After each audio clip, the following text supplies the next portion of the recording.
Let me talk, as far as a movement disadvantage, about the two ways that the link usually goes. One way is that the link will be the backlash argument, as in, this is a movement that's gathering power, and the affirmative plan will be an outrage. And the affirmative plan will become the rallying cry. So when the plan is passed, it is likely to fuel this movement, sort of like the bombing of Cambodia during the Vietnam War fueled and galvanized the peace movement until people spilled out onto the streets and the demonstrations became so huge that they couldn't be ignored, and the pressure to pull out of Vietnam mounted at that point. So you could say that the affirmative plan would be the libertarian movement's bombing of Cambodia, or the libertarian movement's Roe versus Wade. It would become their battle cry. Now, at that point, for some of your community judges, you're going to get into kind of a delicate situation, because the impact of that argument needs to be that the libertarian movement is bad. If it were to gather force, if it were to change the face of American politics, then that would be a bad thing. And you may find that there are some judges who are not very sympathetic to that. But for some of your other judges who are going to evaluate the arguments a lot more on the merits and stay out of injecting their values into the debate, it's not that hard to find arguments that having a libertarian force in American politics be dominant is something that's very dangerous, because if libertarians were to run the government, there are a whole lot of things that they would pull out of. Ron Paul is probably the most politically powerful libertarian in the country right now. He's got a pretty safe seat. Actually, I'm not sure if he's still in the House of Representatives, but he was for a long time. He was from Waco, where I lived for a long time, and he voted no on absolutely everything. Well, not absolutely everything, but almost everything the federal government did. He thought the federal government was going beyond its constitutional powers. So you could win that if the libertarian movement had a critical mass of political power in the United States. There are all kinds of things that we would pull out of. We would pull out of regulation of financial markets. We would pull out of food safety inspections with the result of deaths of thousands of people, because some libertarians, not all, I don't mean to represent mainstream libertarian thought here, but I think you can win the argument that they consider that an untoward intrusion on the economy, and that really a company's reputation of having safe products and so forth should be all the protection anyone needs, that the government should not crack down and try to take reputation completely out of the equation.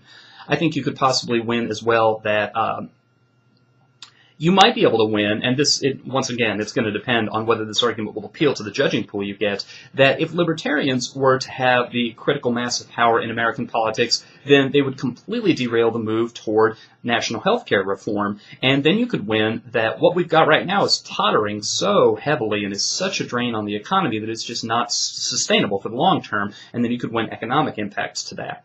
Now, how can you win it the other way?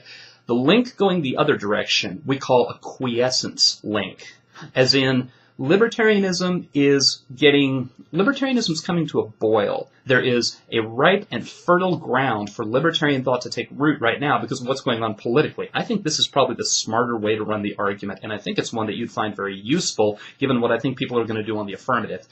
I think that you could win that libertarian thought is coming to a boil because President Obama is big government. The era of big government is back. I think you should be able to find evidence that that is the perception. More and more people are worrying about that, and therefore, political momentum for people whose political philosophy is libertarian, it's growing, it's gathering.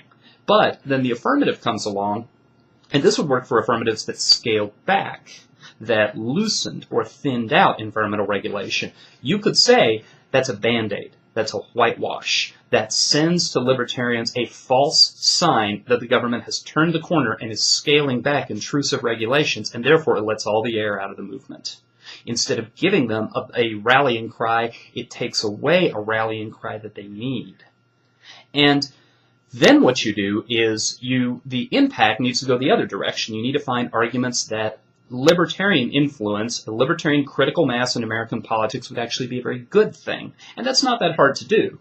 You just read their own literature and they'll tell you what a good thing they would be. What we used to do back in the day, and I don't know if he's released any of his studies recently enough that they'd be useful to you, but there's an author by the name of R.J. Rummel. And R.J. Rummel has spent his career establishing that there is a relationship between how much power governments concentrate to themselves and the likelihood that they will engage in genocidal violence against their own people. And I think if you were to win that in the status quo, libertarian political thought is reaching a boil, and soon we're about to scale back centralized power in our own government. But the affirmative plan takes the momentum, takes the fuel out of the movement, and therefore the government holds on to and even collects to itself more power. Then you have the Rummel arguments, and then you have the other arguments that libertarians make about the importance of liberty and give me liberty or give me death. And that's an argument, by the way, that I think you could very easily make very, very appealing to your community judges and your parent judges. It's an argument that is not as likely, as a matter of fact, it's not likely at all, to go away mid-season. It's not based on the political events of each week. So it's not critical that you cut brand new uniqueness evidence and brand new Brink evidence before every single tournament. It's not nearly as much of an arms race as a politics disadvantage based on winners win, political capital, anything like that. So it's something you ought to keep in mind. And it does have I think you're going to have a very easy time finding link evidence. It's got a very good subject area connection between the movement and what the topic dictates that you need to do with your affirmative plan. So, if I were you, I would root around in the literature and see if there is potential for there to be a movement disadvantage based on libertarianism, because I think that has a lot of promise.